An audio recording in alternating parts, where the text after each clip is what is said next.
Planning and Development Committee meeting for September 2021. The meeting is open to the public and will also be live streamed. I'd like to thank all of those of you who are in the room today and acknowledge everyone watching Council's social media channels. I acknowledge the Mayor, Portfolio Leader, Councillor Carl, Councillors, the Chief Executive Officer, the General Manager of Planning and Development Group. I acknowledge the Aboriginal parties whose songlines traverse these lands we meet on today, the Western Waka Waka, Guyabul and Jarawar peoples, and pay our respects to elders past, present and emerging, for they hold the knowledge, the rich traditions and bold ambitions of Australia's First Peoples. Item number 2 is attendance, apologies, leave of absences. I don't think we have any conflicts of interest or apologies or leave of absences. No. We move to item number 3, which is the South East Queensland Koala Conservation Strategy 2020 to 2025 Implementation Plan. And Elizabeth is here, is she not here? It's a bit unusual. We'll just check outside and see what's going on.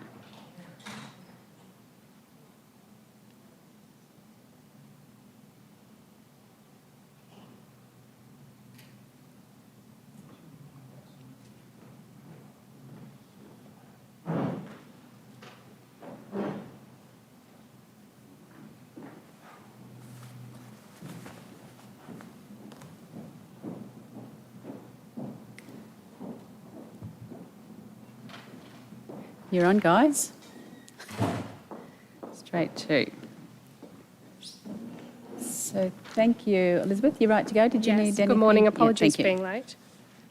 So good morning, councillors. The Queensland Government, since late 2016, has introduced and implemented a wide range of reforms and policy changes relating to the conservation of koalas in the SEQ region. In August 2020, the Koala Conservation Strategy was released, and subsequently approximately 9,000 hectares of koala habitat was mapped within the SEQ urban extent of the Toowoomba region. This only equates to about 1.2% of the total koala habitat mapped across SEQ region, and it is within the Toowoomba region. So today, the purpose of this item is for Council to consider the request for endorsement from the Queensland Government of the first phase of the implementation plan of the Koala Conservation Strategy. The Queensland Government has developed 2 key principles to guide action implementation that respond to the Koala Expert Panel recommendations for improved outcomes for koalas in SEQ. Point number 1 is that coordinated habitat protection, restoration and threat mitigation, leveraging partnerships to maximise outcomes. And number 2, focusing efforts on areas where there is the highest likelihood of success, establishing the foundations for recovery and growth of koala populations within koala priority areas. It's important to note, councillors, that the SEQ urban extent of the Toowoomba region does not contain any koala priority areas, just koala habitat areas and koala restoration areas. Local governments are listed as lead agents to deliver 14 actions, either collectively, individually or in partnership with the Queensland Government. Toowoomba Regional Council is not explicitly mentioned within this plan, but it may deliver, although it's not required to deliver, any of the actions within the plan where local governments are listed as lead agents. Currently, Toowoomba Regional Council is undertaking work that contributes to the following actions. Action 1.7 is koala conservation in the planning framework. Action 1.8 is to partner with natural resource managers and local governments to support habitat protection on private land. Action 1.9 is to support the koala conservation policy integration in local government planning schemes. And Action 6.5 is to establish a local government working group of which council officers are members of. So the recommendation before you today, councillors, is to advise the department that it supports the SEQ Koala Conservation Strategy Phase 1 implementation plan, and secondly, that council agree to provide information to the department about the matters being undertaken that are relevant to the plan's actions. Thanks, Elizabeth. Brian, can I just ask, the report is confidential, So if we're going to ask any questions about that, how do we get on there?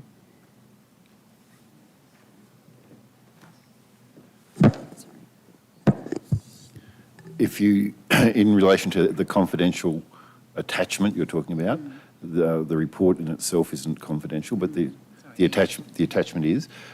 If you wanted to ask specific questions, you could go into confidential meeting procedures to actually consider those issues, if you wish to. You might be able to ask a general question, and they may then be able to give you maybe a response that doesn't require divulging any confidential information, and if it does, then they could advise you so, and we could go into confidential. Questions, councillors? The officer, Councillor Summerfield. Thanks, Madam Chair. It's a little disappointing that you mentioned that we're not in the SEQ plan, and that was raised recently at a meeting I was at as well, and I got the opportunity to talk about the koala habitat that's being developed out at Oakey, which is going to be a great asset for our region and for Councillor koalas Summerfield, have you got your microphone on? Yeah, it's sorry, on. Sorry, yeah. Is that better? Yeah. Yeah.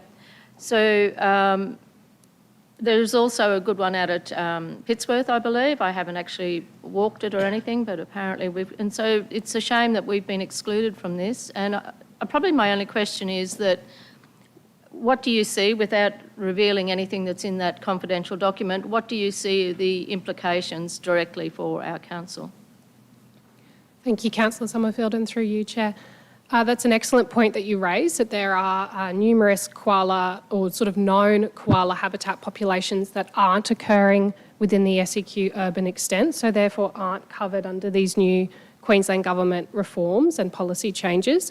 As officers, we have continued to lobby the state government for an extension to the boundaries of the work that they are completing in this space, because we are aware there is a lot of community knowledge out there and a lot of good community work that is occurring in areas outside the SEQ urban extent. So I do acknowledge your point there about Oakey and Pittsworth in particular.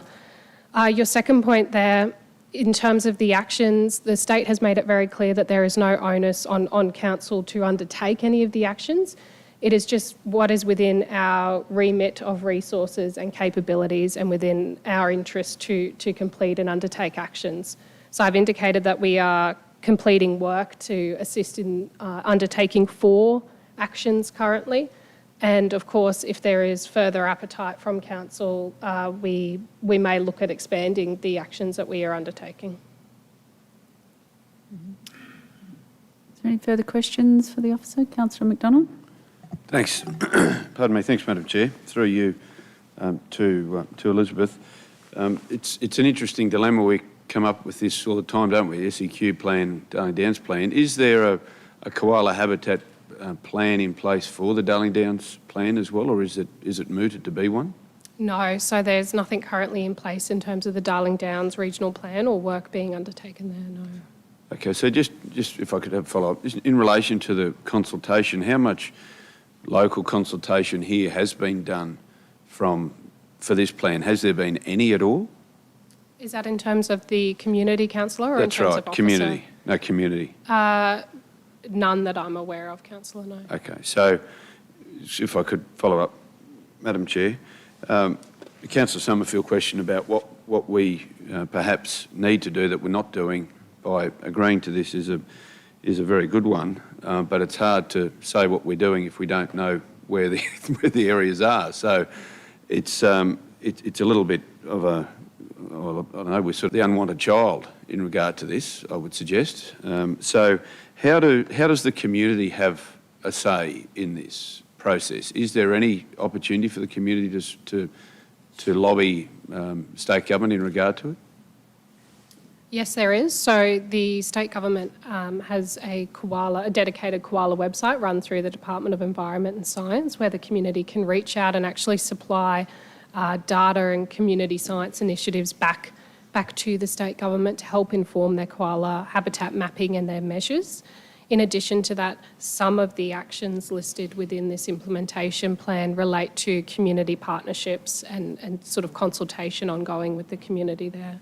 So I know it is the state government's interest to work with the community to deliver some of these actions. Very good.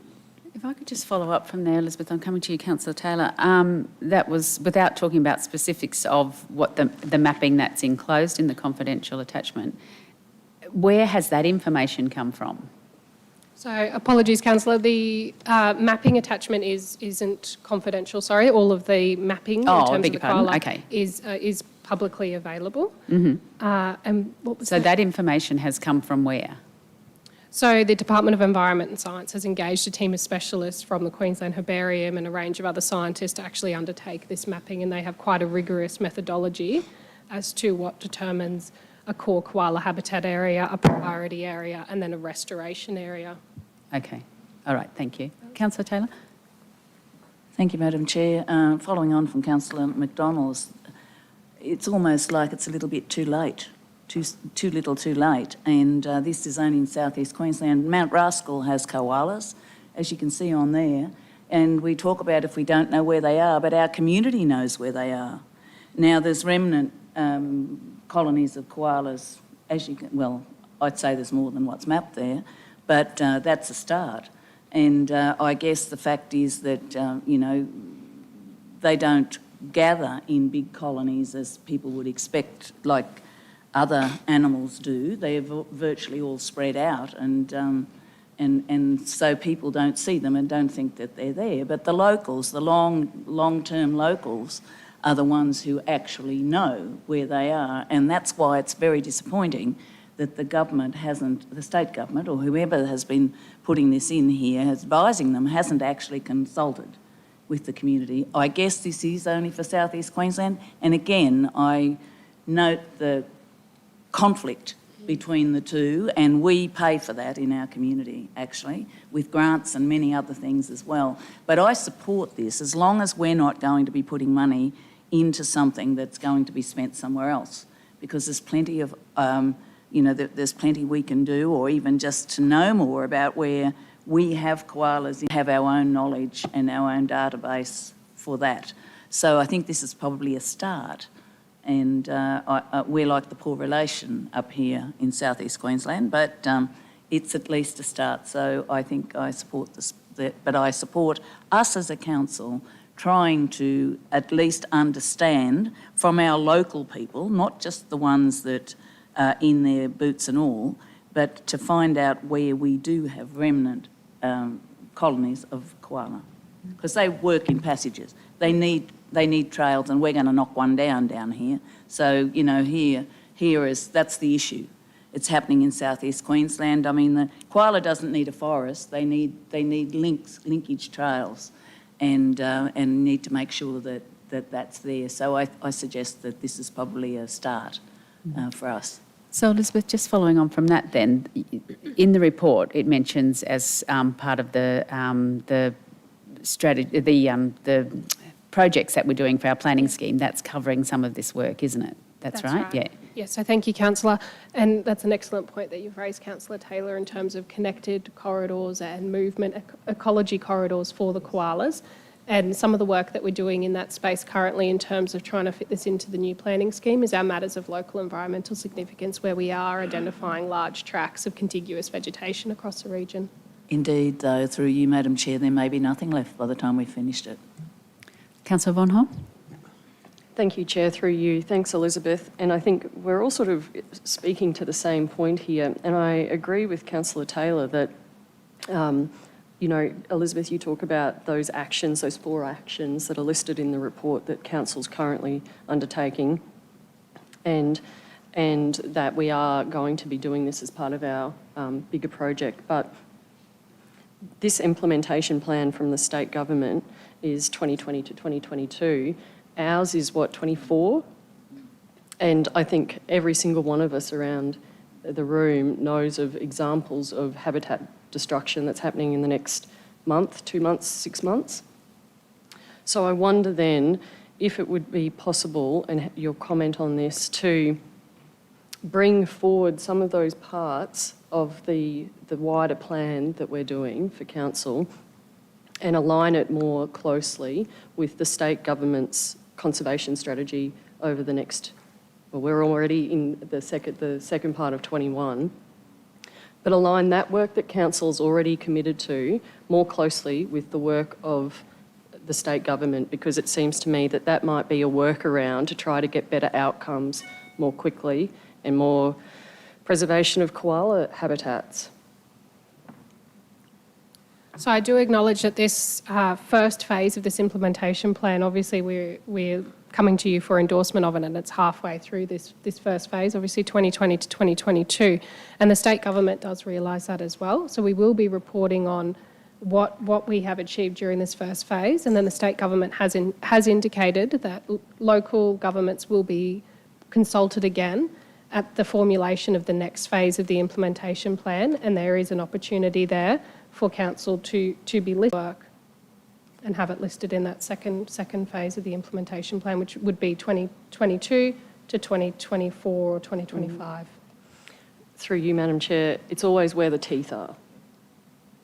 And reporting back about how we've progressed, that's fantastic, but really the rubber hits the road where there's teeth in legislation, and it doesn't sound like that would actually put any teeth into what's happening currently. Is that a fair comment? It's important to remember as well, councillors, that koalas are a matter of state environmental significance, and therefore these policies and reforms are being led by the state. And in addition to that, any of our koala habitat areas that the state has recognised within the SEQ region are assessed by the state referral agency as well. So in terms of actions being undertaken, local governments can assist the state with this implementation plan and with what they're setting out, but we are really at the direction of the state and their reforms that they're put in place. There are some boundaries there in terms of the legislation and the policy reforms and how it applies to our region and what we can do as a local government under those jurisdictions. So at the moment, I think the clarification of that is that if there's an application where there is some sort of remnant forest and stuff, it still has to it's be referred. There's a referral agency to the state for an application. Am I Correct, yeah. saying that correctly? Does that make sense? At the moment, yeah. Hang on, Councillor Taylor. You're right, Councillor Von Hoff. Councillor Carl. Thanks, Chair. Further to the points raised by Councillor Carroll and Rebecca, is there, I hear what you're saying about the different phases, is there any capability, and I guess I'm asking you as the officer or the manager of strategic planning or the general manager, is there any additional capability for council at this point to do over and above the 4 points or strengthen our position as an advocate to the state? Is there any capability for us to do anything additional to that? So an opportunity has recently become apparent where Griffith University, a team of researchers and scientists there, are reaching out to local governments in order to undertake a pilot of a communication and engagement project with the community. So they are wishing to meet with council officers relatively soon, and we will be sort of exploring in that space as well what this opportunity might mean for Toowoomba region and how we might be able to implement perhaps some of these pilot studies that Griffith University are working on as well. So there is some opportunities for us to undertake additional actions as they arise. So further to that, if I may, should we in fact incorporate something in the recommendation? Well, I don't know, this is state, but I'm just looking at mechanisms that would give some clear direction to officers around additional capability or opportunities to be pursued or taken advantage of around the koala habitat legislation. It's a short time, but it's a long time, the second phase. I might just get Michelle to make a comment there if you could. Thanks, Michelle. Thank you, Councillor Carl.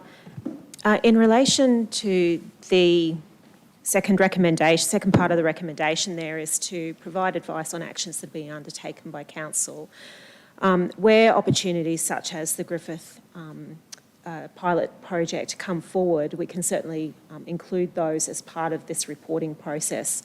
I feel, and I'd like to clarify your point about giving guidance to the Council staff about further actions. I would suggest that the actions that are currently listed here are within our capabilities and resources at this point in time. If Council wishes to consider what other actions might be available to it beyond these specific implementation actions, either as part of this first phase or as subsequent phases for the koala conservation strategy, bearing in mind that the government will also look at the second phase out to 2025. That is something that we could investigate and bring forward to you for consideration, and certainly consideration of the resource implications for that. To be honest, our dance card is quite full at the moment, so our ability and capacity to do that within our current resources is extremely limited. So I think even from a scoping perspective, we would need some support to understand what those requirements and the issues that you wish to consider might include. And, I think a lot of us have been approached by community groups who are focusing on that core habitat and the restoration as well. So there's a lot going on in the community with the community groups as well, moving towards those targets there set by the implementation plan. So, Madam Chair, where to from here? Considering your comments, Michelle, and I appreciate, as you say, your dance card is full.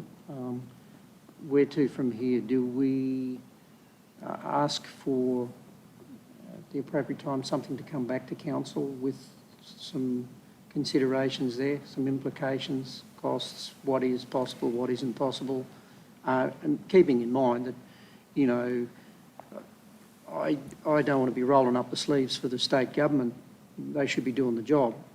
But having said that, this is an important issue and we need to be on the front foot so that we're not so much reactive, but we're in sync at least. And, it'd be nice to think we could even be proactive.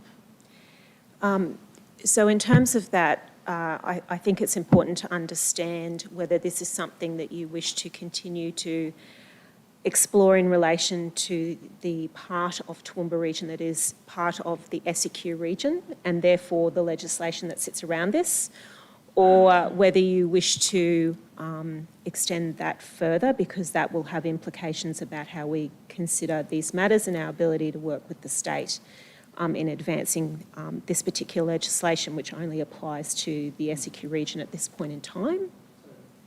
One, if I may, Madam Chair, you raised a good point and I had it written down here and I meant to mention it. There's two things. I mean, the high impact area is where population is, and that's the SEQ part of our region. And that those areas come under immense pressure environmentally. So that's, I, in my humble opinion, I'd suggest that we look at that independently as the implications and what else is possible in sync with the state, but we also consider as part of, but almost separate to, how do we unite our region on this topic and look to identify those areas of significance that the community has very clearly spoken to us about in the past. So maybe there's two segments to that report and for us to consider what the implications are. Thank you, Councillor. As you were speaking, I was just thinking that the Matters of Environmental Local Significance study that is underway as part of the planning scheme will be wrapping up before Christmas. And that will give us some technical information about the values of particular habitat corridors and biodiversity. It would be at that point that we have some base level information that I think we could then bring something back to you to understand what the implications of specifically looking at an individual species, such as koalas, and what might be the requirements in addition to what we've already identified, back to you to just to give an indication of scope and what might be required for that, which could be done very early next year. Happy with that, Councillor Carl. Councillor McDonald?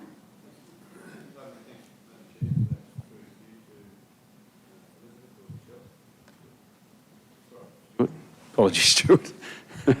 Through you, Madam Chair, to Michelle or Elizabeth, probably Michelle in this case. On page 10 of the report, it talks about the various exemptions through the State Assessment and Referral Agency. One of those exemptions include the ability to clear a development footprint of up to 500 metres squared. And I just wondered at what stage of the process, whether it's a sealed stage or a selling off a plan, does that trigger for that to actually happen? Because as you could imagine, if you've got a large parcel of land and it's in that footprint, and then it gets sold to market as a subdivision before it's cleared at 500 metre blocks or less, then by this it seems like there's an exemption to clear it. Do I read that correct?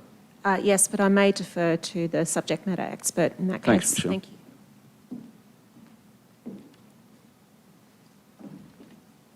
We've actually got our officer, Luke, from Development Services here, so I might actually, if you're happy to, Luke, please provide a comment on that.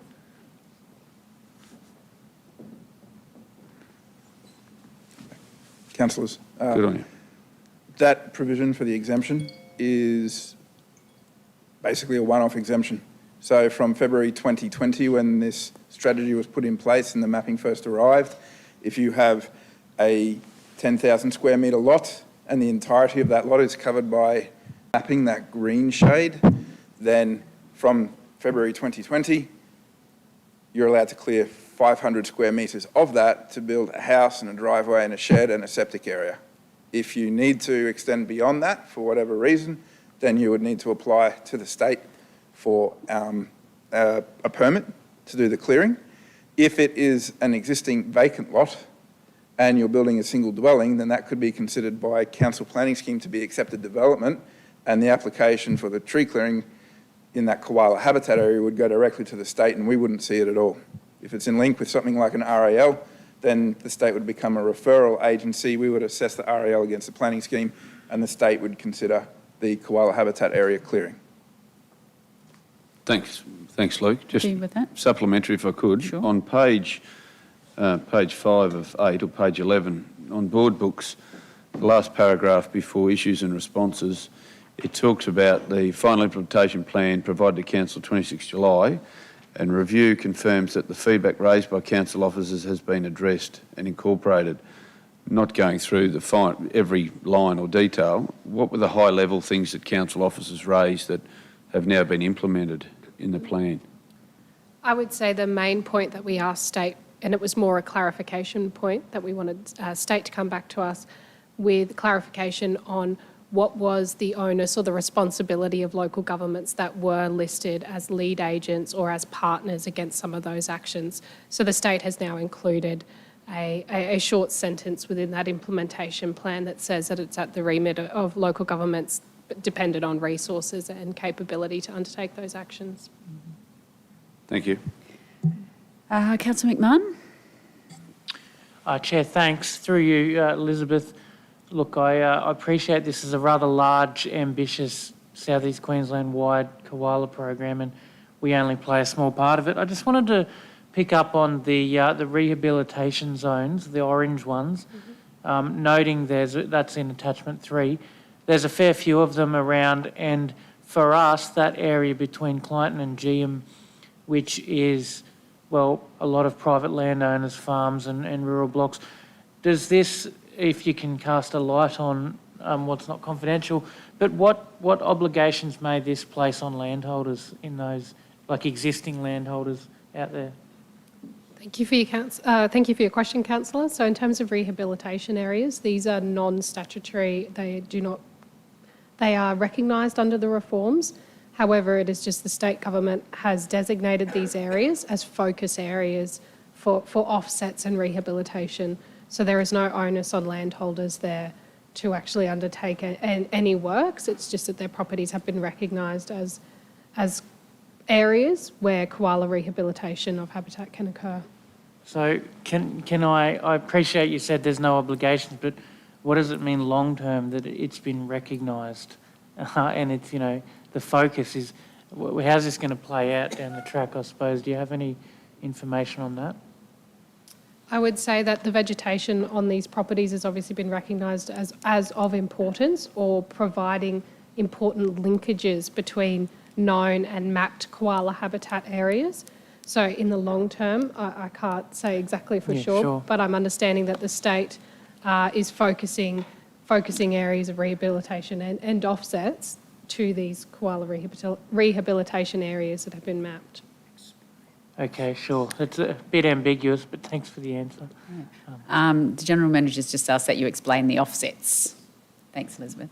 So the state does have a offsets policy and framework, and at the moment, any development that's occurring within the SEQ urban extent in terms of koala habitat, that offsets framework does come into play. And if there's restoration areas within koala priority areas, which there are no koala priority areas within the Toowoomba region, that is where they're focusing their attention for rehabilitation and offsets within those koala rehabilitation areas. Thank you. Okay. May I have a follow-up, Chair, just quickly? Just concerning, obviously, in my portfolio, the koalas come up a fair bit. Is the green, there's been maps on the internet about this for years, is the green that much different to previous copies? I wouldn't have thought it was much different at all. We have looked at this in the past when they first brought in these reforms, and no, this is very similar to some of the mapping that... Thank you very much. Thanks, Councillor McMahon. Councillor Carroll-Taylor, did you have further comment? Thank you, Madam Chair. Yes, I just wanted some clarification, but firstly, I'd comment on the map. Really, there's corridors, and the mapping just doesn't make sense in some places because we know, I've seen koalas walking across a highway to get from one stand of trees to another, and I've seen it out going to Gumbunji and going out to the west. But I just wanted clarification about a referral to the state, and that would be, and I know we're discussing the South East Queensland plan here, but if that area is not mapped in this mapping by the state, then it has no value. It won't be recognised regardless of what the locals say. So that's the fact, isn't it? Thank you. And then the second one, with the rehabilitation areas, they may be mapped, but because we're not regarded as a what did you say? A koala priority area. A koala priority area. Now, I have no idea why we wouldn't be, because we've had quite a lot of development here and there's been a lot of valuable feed source timber taken down to provide for that development. It's just how it is. It's nobody's fault. It's just happened, and it'll happen now it'll continue to happen. So, as I said before, this is a little too late, but at the end of the day, none of that fills me with confidence. We'll get none of the offsets here because we're not regarded as a priority area, and we'll still continue to take down timber that is, or allow, we're not doing it, but to allow to be taken down timber that is a harbour, is a corridor and a habitat for koalas. Because this mapping, as you said before, there was very, very disciplined and very strict orders, or the way it was mapped. And to be quite honest with you, I remember being in a workshop in 2019, I believe it was, where some of our people thought that it missed the mark completely. So I'm not sure that I'm confident, and I'm not sure. I think we're just ticking a box here, sadly, but that's what I think we're doing. Okay. Councillor Von Hoff. Thanks, Madam Chair. I think it seems to me that the most straightforward way to address concerns would be to attach ourselves to the South East Queensland definition. And I know through you, Elizabeth, you said that officers have been lobbying. Can you just explain to us and give us an idea, how closed is that door? Is it still an option for us to today make that recommendation that we are included? And can you give us a sense of how receptive the state would be to that? Then we don't have to pay for all of the work ourselves. The work's already been done. It just makes perfect sense. Sorry, councillor, can I just clarify or confirm with you there? When you refer to being included, is that the entire Toowoomba region included in these reforms, or is that... Yeah, I suppose as one of those koala priority areas. Okay. So in the past, we have actually lobbied state government about a koala priority area, particularly on our escarpment edge, where we recognise there was large tracts of contiguous remnant vegetation. Unfortunately, that wasn't put into motion and we don't have any koala priority areas, but it's certainly something that council officers can continue to raise with the state. I'm not sure how receptive they will be. They are undertaking annual koala habitat mapping updates, and they are trying to work with local governments and the communities to gain some citizen science data around koala habitat areas.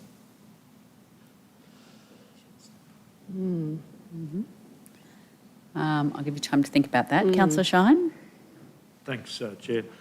Just to clarify my own mind, where, from what I've read, we seem to be dependent on what the state government has or hasn't done in relation to this subject matter. Has the council ever had a role to play independently of the state government in terms of allowing subdivisions and that type of thing, or clearing of land to take place, irrespective of state legislation? Do you have a comment on that one? Thank you, councillors.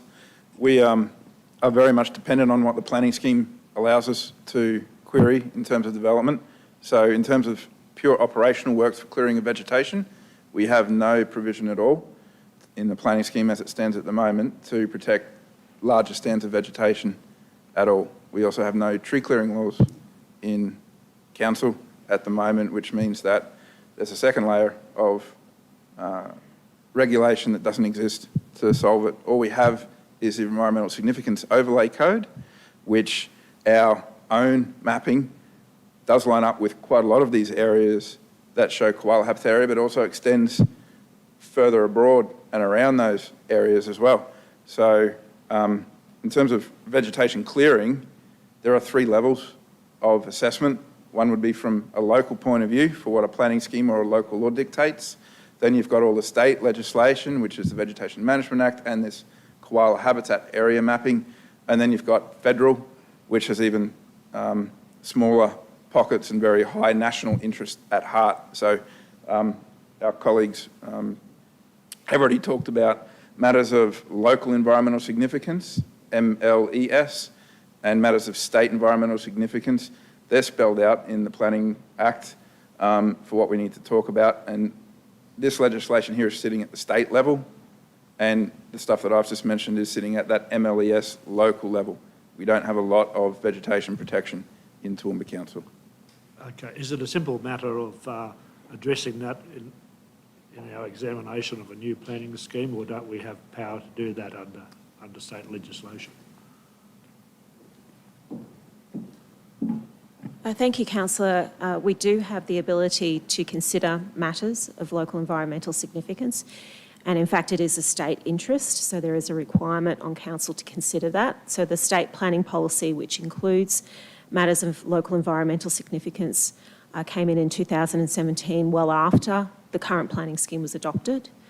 We have identified that as a gap, and we have a study underway to inform that process to include and identify matters of local environmental significance in the new planning scheme.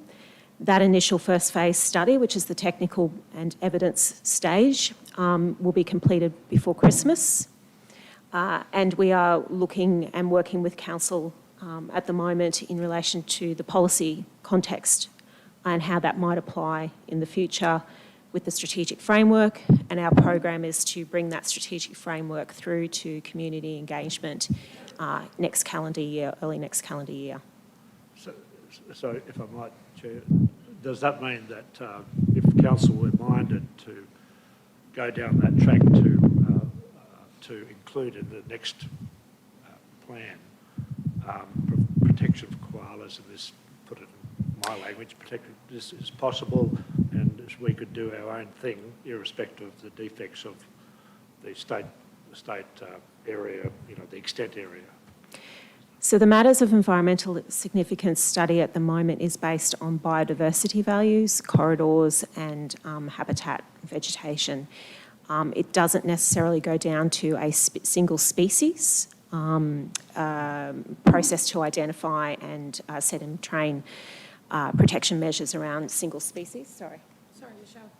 I just wanted to clarify there that matters of local environmental significance, the definition of them is that they cannot be matters of state or matters of national environmental significance. So koalas are matters of state. We cannot label our matters of local environmental significance as koala habitat or contributing to the conservation of koalas. We have discussed this with the state as we see it as an oversight. And what we have been told is if we are protecting broad corridors of vegetation, koalas are recognised then as almost a keystone species. So through that vegetation protection of broad corridors and other remnant patches of vegetation, koalas will be protected through that mechanism, but we cannot have it directly spelled out as matters of local environmental significance relating to koala conservation. So we can't do our own thing if it's not consistent with the state, is that right? That's correct. It seems a shame. I just want to, in the brief, it says that a total of 8,949 hectare koala habitat within the region. I take that's the Toowoomba region, not the extent, the Toowoomba region. What proportion, about 9,000 hectares, is that of the total area of the region? So that approximately 9,000 hectares is within the SEQ urban extent of the Toowoomba region. So it's it's the outline of that map there. You can see the map up on the screen is not the entire Toowoomba region, that's just the SEQ urban extent. It doesn't say that, it says within the region. One assumes the region means the Toowoomba region. But anyway. Apologies, just within that SEQ urban extent is what's showing on screen there. Okay, very good. So I guess just to ask sort of an obvious question, Elizabeth, do you feel that with where we're going with our looking at our planning scheme, maybe this is a question for Michelle, that we are going to allay the community's fears that great corridors and habitat is going to be lost by, do we have enough protection currently? Or will we have enough protection? I would hope that at the end of these strategic studies that we're currently undertaking and with the new planning scheme in place, that we will have a stronger protection for our natural environment and for our remnant vegetation of the region as well. Okay, thank you. So if there's no further questions, the recommendation is there before you that Council advise the Department of Environment and Science that it supports the South East Queensland Koala Conservation Strategy Implementation Plan 2020 to 2022. And number 2, that Council agree to provide information to the Department of Environment and Science about the matters being undertaken that are relevant to the plan's actions. Do I have a mover for that recommendation? Councillor Antonio and Councillor Carl, any reason for debate? All those in favour? It's carried. Thank you very much, Elizabeth. And Luke, Michelle. Item number 4 is Development Assessment, Regional Development Statistics Report for July 2021. General Manager Stuart Summers is going to take us through it. Thank you, Stuart. Good morning, councillors. Look, I'll be very quick. If you go to graph 4, just as an illustration of what I'm going to talk to.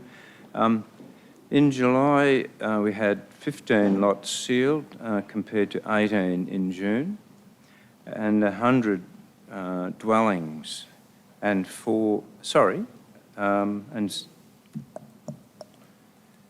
6 units approved in July, compared to 104 units and 104 dwellings and 4 units in June. So the figures are pretty much the same as you'll see on the graph. There's not much variation there. And that's reflected also in the value of buildings that have been constructed across the region, where we have in June, we had $62.3 million of buildings built, compared to $61.5 million in July. I might there, councillors, and take any questions. Questions? Councillor Shine? Yeah, no, thanks, Chair. All of those categories, I think, from memory, reading the executive summary in particular, show a slight decrease from the previous... I'm sorry, would you be able to speak into the... Yeah. Right. Is that better? Okay. All of those categories, according to the executive summary, there's been a slight decrease in most of them. Do you think there's a trend being established now in terms of economic activity falling off somewhat? Yes, basically. It's a gradual trend. But also, you'll notice in graph 4, which has now disappeared, that was the last time we had a major plan sealed, and they do come through every 3 or 4 or 5 months, and there are a number of developments being constructed as I speak, and so no doubt that pattern will continue, where you get the spikes every few months, and as we seal those plans that come in after the construction is complete, that will refresh the number of lots available for sale and building on. But, you know, on a month-to-month basis, you normally see more dwellings being built than lots being created. Stuart, can I ask about the industrial incentive, the table number 8? Is that the first of those that we have had come through since its implementation? Yes. Which one is this one? No, I think that's the second one, actually. Okay. Yeah.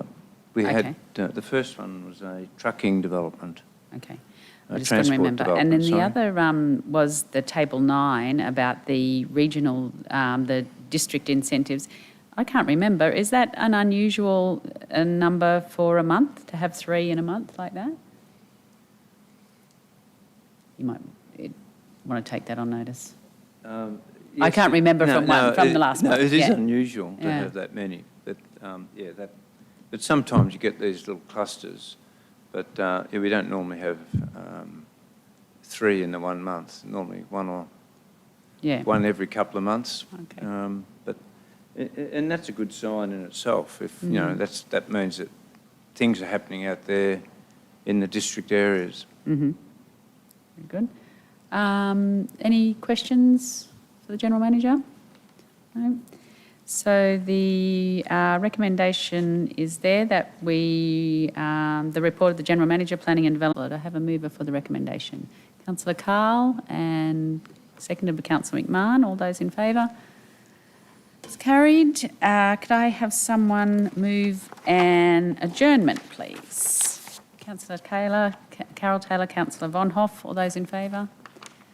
It's carried. Thank you. We go to water and waste. Thanks, Councillor O'Hara-Sullivan.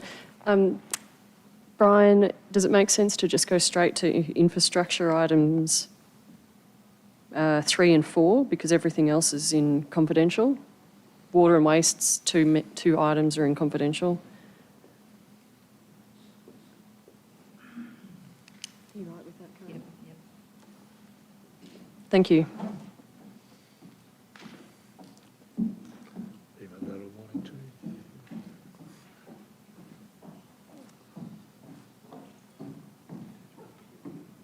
Yeah, sensible. I'll support you.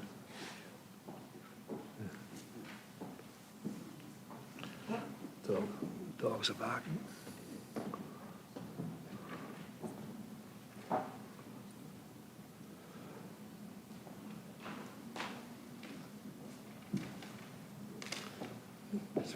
This could take hours, this one.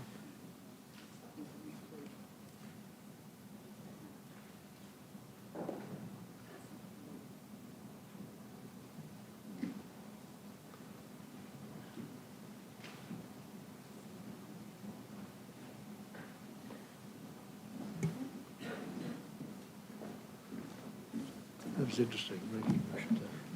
Maybe I'm tapping it.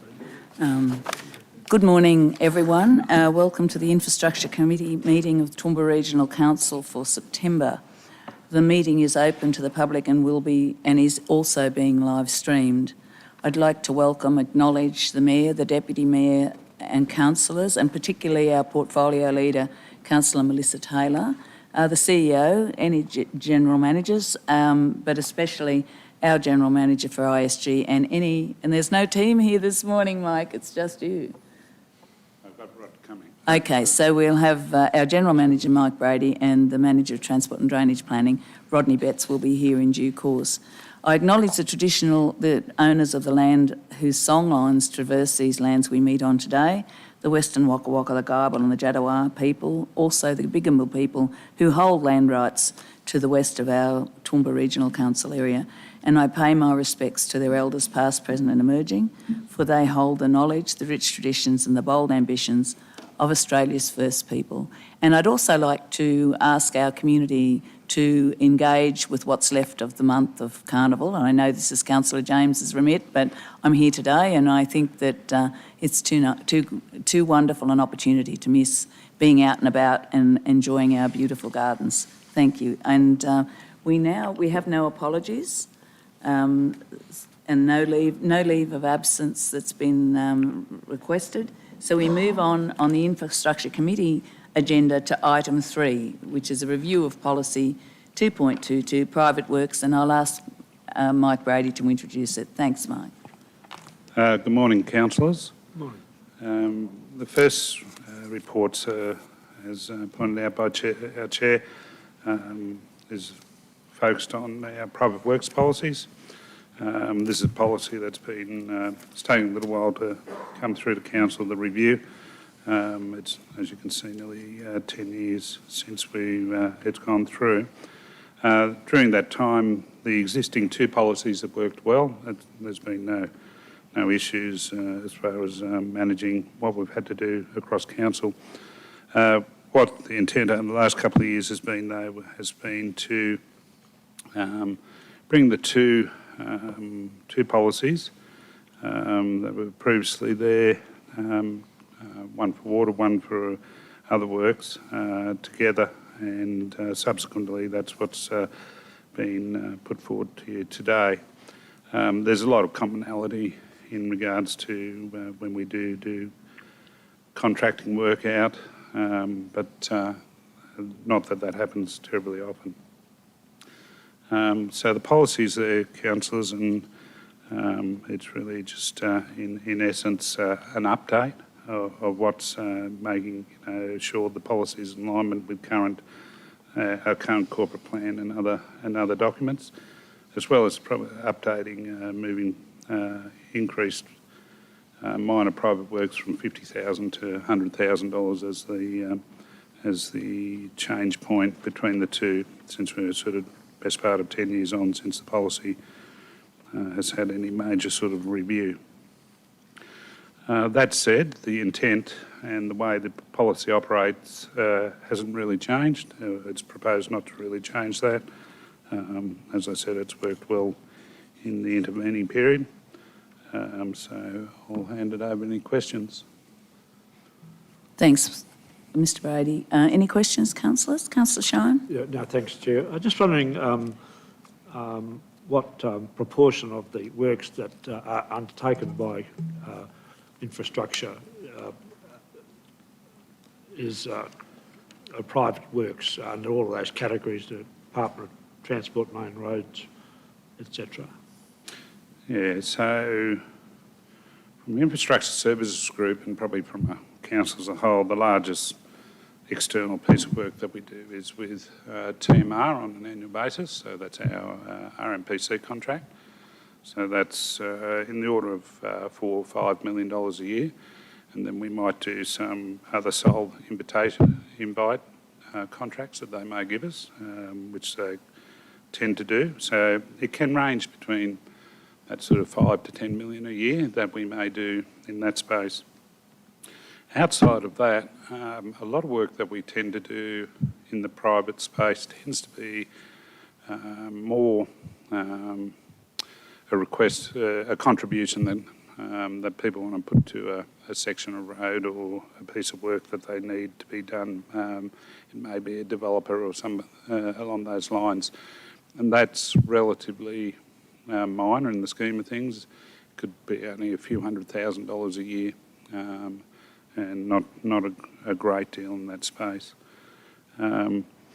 Similarly, as I understand, in the water space, it's a lot of their work tends to be in that minor works category, where it may be those live water, live sewer connections, those sorts of things, which are really, again, just linked in with developers and different things that are happening. So, again, relatively small dollars in the scheme of things.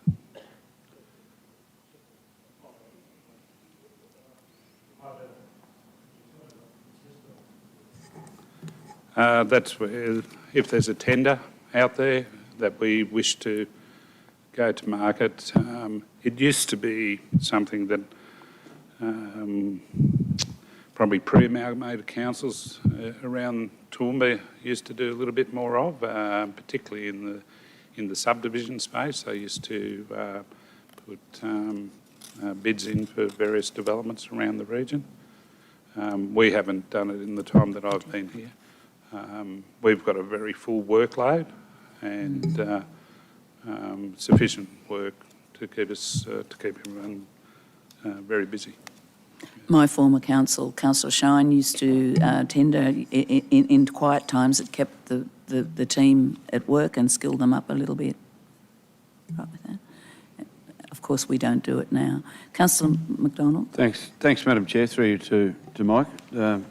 I appreciate the effort that's gone into this, Mike, to combine a couple of policies into one, and reads pretty well in my mind. So obviously it's taken some time with the draft nearly 2.25 years ago, so it's taken some time to work through the process to get to this point. I was just wondering, Mike, it talks about on page 265, and this is the track changes, it's made it a bit easier for me to see it. The branch manager or delegate will determine if it is appropriate to perform on-the-spot works of less than $2,000 in value. And I just wondered whether that should actually be a category of on-the-spot.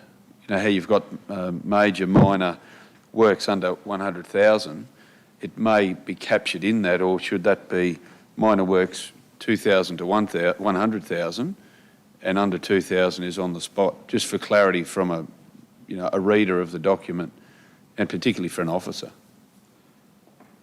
I don't want to overcomplicate it, but just it was sort of contradictory to up to 100,000, and then this mentioned if it's less than 2,000, then there's a different delegation. Yeah. The intent of that less than 2,000, you may be aware, is for if we've got people in the field and there's a request to grade a driveway or something like that out in the middle of, and this is one of the issues going back when we formulated the policy. A lot of the councils used to do a lot of bits and pieces sort of works, and they'd be asked to do that. So again, that doesn't happen a great deal these days, but from time to time.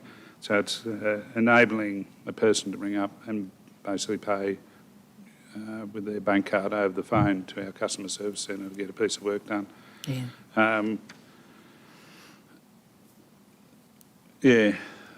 What section were we under again? Sorry, Councillor McDonald. Sorry, Mike. It's on. Well, so if page it's in 6 of 11, Mike. Yeah, sorry. 6 of 11, is it? 6 of 11. Yeah, this is in the track changes one. Yeah. Just it's under for your 4 point. And councillors, what Mike's talking about, if you're out, not so much in the city, of course, but if you're out somewhere and the ability of people to get someone to go out and do a small job like that is just not there. And if the equipment and stuff is there, then the person who's in charge on the day can make that decision to do it. It just does seem a no-brainer. Yeah. If you're out the back or somewhere and you're grading and, Madam Chair, it's a not service against to the it. community more I'm than just- anything else. From a reader of the document and for an officer, there's a slightly different delegation of power to make that decision on the spot. And it may have been just a bit easier to include it as an item up to I think it's 2,000. okay. I think it's okay the way it is. That's all right. Yeah. Yeah, it's in that payment for private works section, which Yeah. is, it sort of just narrows that down. I understand what you're saying, but if you're generally happy with it as it is, it's worked, as I said, we haven't had an issue to date. That's been... And I'd just like to point out, if you go over the page, external customers who have been approved for on-the-spot works or hire of plant and fleet, including an approved operator of less than $2,000 in value, and who have accepted 7-day payment conditions in writing. So it's all sort of And that's spread come out through there. our finance. And I guess the reason I suggest that it may be worthwhile having as the different category is that it is different. It's quite different, up to $2,000 from an operator who might be in the field, rather than up to $100,000. If it works in practice, then that's I'm comfortable enough with that. Doesn't happen very often, Councillor. No, well, maybe people don't know that it's available to do that, up to 2,000. What if they ask for it? They know. Yeah. Okay. The other question, Mike, and perhaps it's a question on notice for you, as a result of what may transpire over the next little while, talks about risk management matters, and one of the criteria talks about assessed against the acceptable risk factors identified in the organisation's risk appetite and tolerance statement. And I just flagged that because that's a review that's taking place as a result of an audit committee recommendation to council. So that may not change the intent of this policy, but it could be reflective of a review of some policies given the risk assessment or risk appetite statement when it's reviewed. But as long as it aligns with this. Most definitely. I think there's always, and as we haven't actually done a contestable project in the time that I've been here in the last 10 years, so as in outside of the TMR works and stuff like that. So from a risk perspective, we have been rather conservative. Number one, there hasn't been a real need for us to do to really go into the private sector, and leaving that to the private sector. We're very conscious that the organisation's risk appetite sort of tends to go across all policy areas. Not Thank you. Right, Councillor. Mr Mayor? Mike, if I could just ask you, please, when someone comes to us for the private works job, a roads, a bitumen seal in front of their house or something like that, they're prepared to pay for it. Where does that fit? Does that fit under this policy, or does it fit somewhere else? Typically, it fits separately as a contribution, and then typically we bring that as a separate report to council. So they're willing to make a contribution. We call it a contribution to a capital asset upgrade, where they want to see a part of our infrastructure upgraded. So this is more to do in the private sector if we were competing for works and different things like that. So we don't, as I said, we don't do this terribly often. As in this is more if we want to go and compete for works, more so than if somebody comes and asks us to do a piece of work. And I think, this is replacing two policies, one which was water and waste and one which was us. And I'd also like to thank the whole of council, including finance and water and waste, for working, and ISG for working through this. And you say it's taken time, but it is important that we get it right. So if there are any more questions, councillor?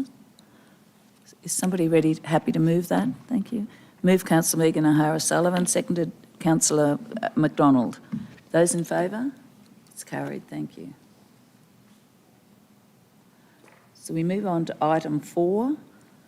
We move on to item 4, which is a temporary bus stop at Peachy Street in Toowoomba, which is at the base hospital. Thanks, Mr Brady. Yeah, thank you, councillors. And I've got our Manager Transport and Drainage Planning here today, Rod Betts, Rod, do you to want to assist with any of your any of the questioning that may come. Councillors, this has been, you'd be aware, a request through from our Darling Downs Health to with their upgrades of the Toowoomba Hospital. It's been in the wind for some time. And we've been working with them fairly closely to deal with the various issues that arise with any development from time to time. In this case, this really is a state matter of TransLink currently have a bus network as a major part of their bus network that runs into the hospital and works well in dropping people basically at the hospital door. Today. With the development work that the hospital's doing, there is a request, at least for the next 18 months or so, to now have a temporary relocation of the bus stop out into Peachy Street. So we've had quite extensive discussions with TransLink and at times with and Darling Downs Health in regards to trying to get an acceptable outcome that is not only works for other road users, but also that's something that would work with the hospital. The report gives a fair bit of detailed background on what's transpired, as you can see with the various attachments, the letters that are attached. And there was quite a number of different options and ideas discussed and looked at in some detail. The temporary bus stop will see 6 council parking spaces temporarily removed, 2 of which are currently disability spaces, which means in that area, it's a very busy area for parking. So that loss of on-street parking is quite significant in respect to what it means for not only for council but for our community. So that means in that short term the community is without those spaces. There's a number of other issues. Obviously there's a cost to doing this work, and Darling Downs Health has indicated that they are happy to pay the cost that's involved in the relocation.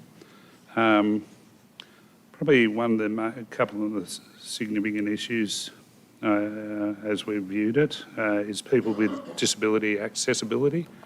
They go from being dropped off at the hospital door now to being dropped off down on Peachy Street. And as we all know, it's a bit of a wander up to that front door. So one of the things that we've been fairly strong on is that they need to have a strategy in place that is supportive of people that come off public transport that may need assistance basically from the bus stop up into the hospital. I think they need to look into that and make sure that there's something there that they can support the more vulnerable people. So probably on that, councillors, the recommendations go through what we're after, what we're suggesting we would concur to. Obviously, the hospital is very important. It's the work that it does for our community, but trying to get the right balance is important as well. So I might open it to questions. Thank you, Mike. Councillor Melissa?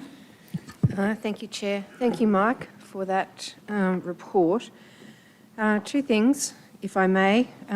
One is that I strongly advocate Darling Downs Health for the more vulnerable community members getting off that bus stop up to the hospital. I think it's imperative that they have a plan or a strategy in place, because that really concerns me with our more vulnerable members getting public transport and then, got hurt back, can't breathe, respiratory issues or whatever, going to a hospital and having to navigate up that steep incline up to the doors of the hospital. I I don't know how they're going to do it, so I will be very keen to hear what Darling Downs Health have got in mind for that, and I strongly advocate for an effective plan.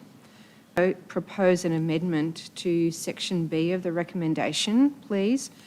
It says Darling Downs contributing the full cost, and I would like to add including a shelter towards the construction, because at the moment there is no shelter. No. At least where the bus stop was stopping, there was shelter from the building in rain or wind, whereas where it is in Peachy Street, there is no shelter. So may we put that in? A bus shelter. Bus shelter, yes. I think it's a very good point, Councillor Melissa, because as you're saying, people who are using the bus, often the most vulnerable people wanting to get, and they're down there, and you know what our weather's like.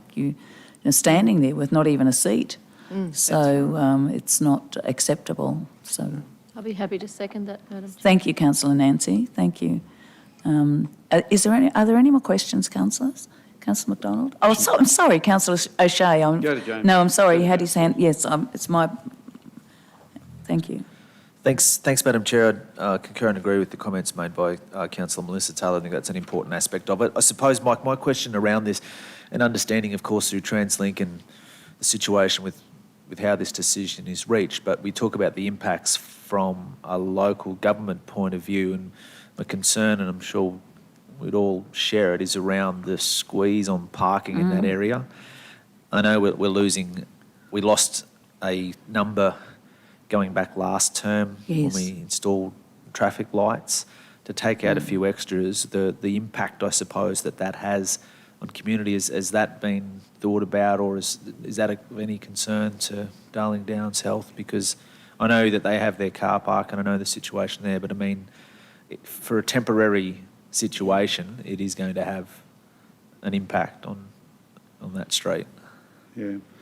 I suppose, again, in respect to recommendation, subclause D there, we are asking them to provide at least 2 publicly available disability parking spaces within their property where they may be. I'm not sure at this point in time, obviously.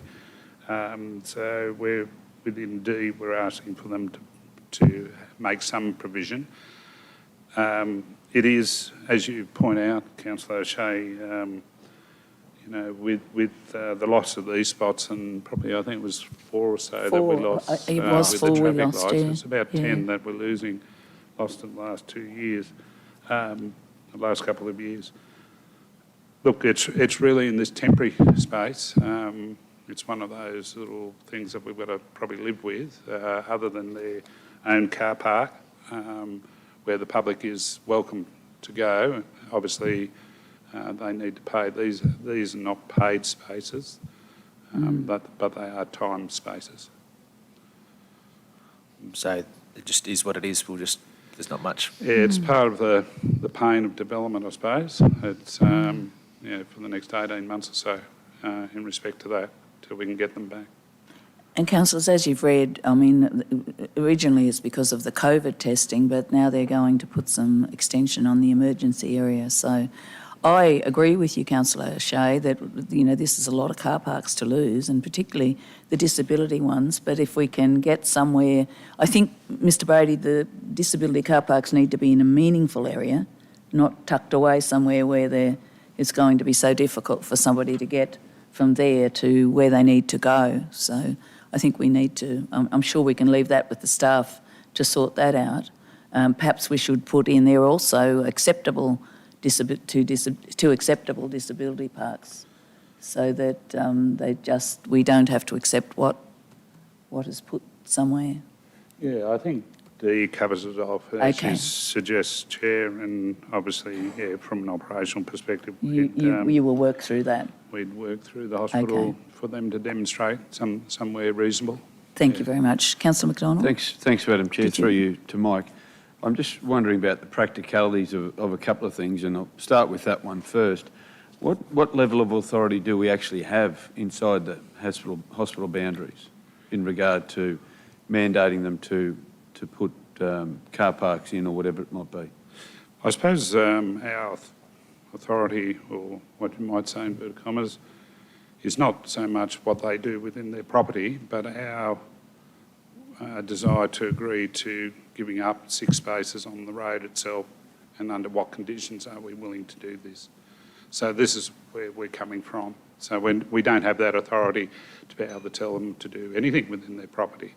But we're saying, well, if you want a temporary bus space between TransLink and Health, and as I said, this is really a state government issue at the end of the day, and we get caught with having to fix the problem for them.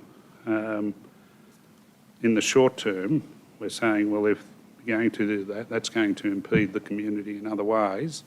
This is how you can offset that. So that's basically the position we're taking. So it's a conditional approval of their temporary relocation. So has conversation been had with them as to where that could be or how that could happen? All these matters have been ongoing discussions. I'm happy for Rod to add further commentary to that. The original the original approach was to close it permanently and have it down here, and there's been pushback in that. So, Councillor, it's worth noting that every bus that goes there has to go up and take up that full roundabout to turn around, regardless of where the stops. They still have to go up into the hospital property to turn around to come down. So I guess that was the first one we say here, subject to Darling South providing for an additional 2 publicly available disability parks, and what conversation that has had when, you know, we've been how legally binding is that? It's been going for a long time. We either do this or we don't do it, and is it contingent on that? And the way this reads, it is contingent on it. Well, and this is the position that I'm suggesting council, or as officers we're recommending council to take, is to there is parking space within the hospital. Yes, a lot of it's used by many users, again, but there's public spaces there. So it's a matter of dedicating potentially to more of those public spaces towards disability users. So I guess It's been a long conversation, Councillor McDonald. I understand. I guess I'm looking at it probably through a slightly different lens of how practically this works. And from our perspective, we don't want our community disadvantaged by having this happen. From the hospital's situation, they too don't want the people that need to go there disadvantaged as well. So I'm just wondering how hard that needs to be, and whether it should have the word encourage at the start. Because what we're doing is encouraging greater public access to the hospital. What they are saying is that's what we'll achieve, reading through the report, for that temporary period. So anyway, that's just a thought. The other one was If I could just point out there, Councillor McDonald, the temporary period is till June 2023, so it's quite some time. No, I understand that. I'm just looking at the practicalities of this being implemented, and perhaps if that conversation's been had with Darling Health and they're comfortable with that, that's great. Through you, Chair, I'm happy for Rod. Rod's been at the forefront of a lot of the conversations. I'm happy for him to make commentary in regards to the queries. Thanks, Mike. Thank you. Thanks, Rod. Thank you, Mike, and thank you, Chair, and morning, councillors. Could we go to the diagram of the layout, please? So originally, the bus stop was very close to the hospital entrance up on that top internal roadway, and the buses used to come up around the roundabout, stop at the entrance, and then proceed northwards. Rod, can you use the pointer northwards, if you can get it to work? Pointers here, sorry. Thanks. Point it at the screen. So the buses would come in up the internal driveway, around the roundabout, onto the internal roadway here and pull up near the front door, discharge the passengers into this covered area through there, and then they proceed northwards and back out the ambulance exit and up to Peachy Street. With the COVID testing clinic that was put in place, the bus stop was relocated some 18 months ago down to near the foundation house, and that's a very steep and narrow footpath. So it's impossible really to provide any form of shelter or seating there. It's on a slope like this. There's a retaining wall right behind there, so you can't widen the footpath. You really, it's at level with the hospital, but it's still some distance to walk from there up to the entrance. But the issues down in this area simply got to the point that what was intended to be in place for 3 months became 18 months, and hence we've been talking for the last 6 months about trying to do something better. In relation to the provision of disability parking internal, I believe the hospital has a public set-down area here that is close to the entrance, and whilst we haven't had that specific discussion with them yet, I imagine that this would be the area we'd be looking at to try and suggest these disability parks be provided. And in terms of future extension of the emergency department, basically constructing building over this roadway, I believe that Darling Downs Health have now accepted that they do need to modify this internal area so that the buses can return to their former location, loop around here and back out again in future. And they have, at this point, agreed to include that in their planning for this new emergency department.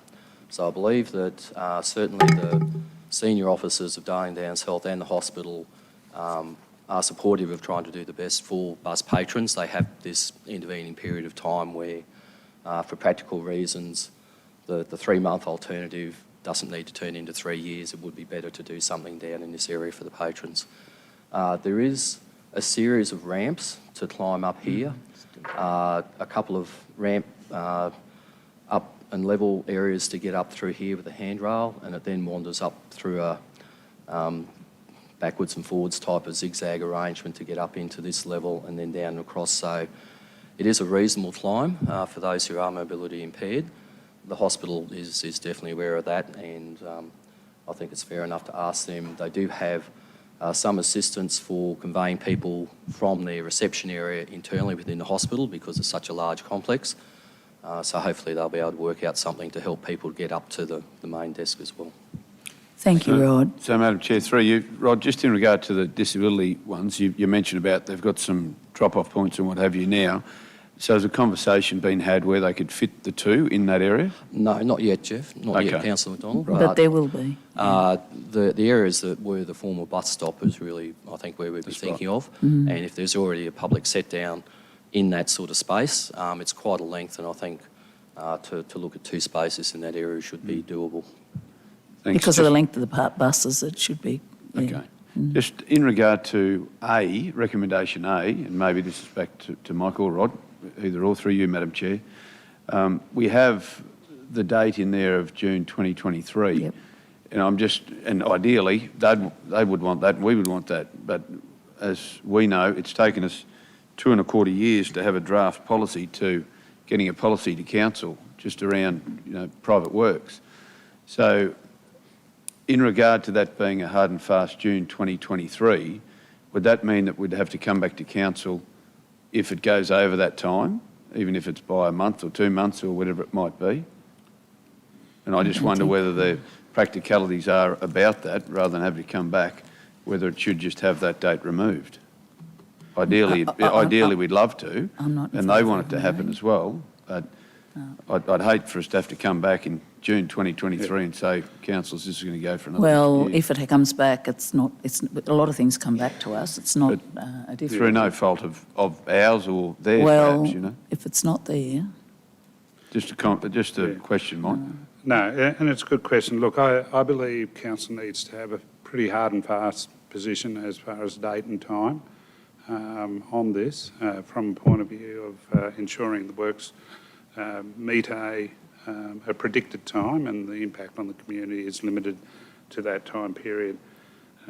As you're aware, through the report, there was query permanent change and different things like that. I think the council's position should be fairly strong in that this is a temporary change, and that we're actually, they asked for 18 months. We're giving them, about 3 months longer than that through this report. So they're getting